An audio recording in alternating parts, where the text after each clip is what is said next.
Fala aí, galera. Vocês pedem, a gente faz. Pediram para fazer uma base de dominação para 4 equipes, ou 4 cores, ou 2 equipes, 3, tanto faz. O máximo aqui, 4 equipes. Ela tem 2 modos de jogos igual aquela primeira opção. Então aqui você seleciona o modo. Aqui você seleciona o tempo do jogo, vai até 90 minutos. Ela vai estar em stand-by e a equipe vem dominar a área vermelha, por exemplo. Zona vermelha dominada. Aí vai acender a setinha aqui, que é o display do vermelho, o amarelo e o verde, por exemplo. Essa aqui, ó. Zona verde dominada.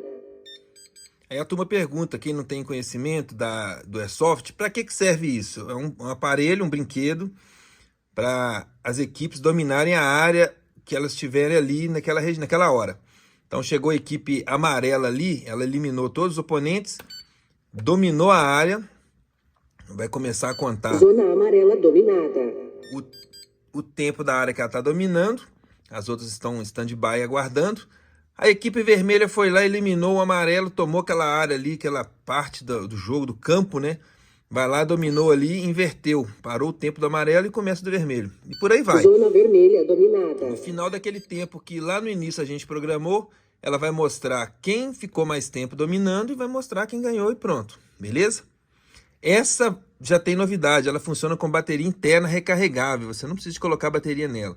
Carregou com carregador tipo C, já está funcionando, beleza? A outra opção aqui seria o modo 2, você seleciona aqui o modo 2, escolhe o tempo também, vamos pôr aqui, sei lá, 20. Ela vai ficar em stand-by. Para iniciar a contagem de tempo, a equipe tem que pressionar o botão verde e vermelho ao mesmo tempo. Se ela apertar só o vermelho não resolve, só o verde não resolve. Aperta os dois juntos e vai subir as barras. Acesso liberado. Iniciando o sistema de contagem de tempo.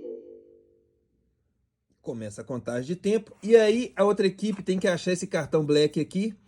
Ela vai inserir aqui no meio para parar o tempo. E aí parece simples, mas no decorrer do jogo esse cartão black vai estar em posse da equipe que ativou a bomba. Então tem que ir lá e tomar deles ou localizar no mapa algum ponto que ele esteja ali.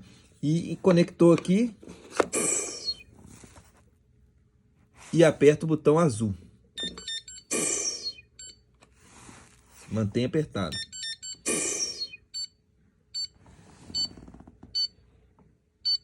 Para o tempo.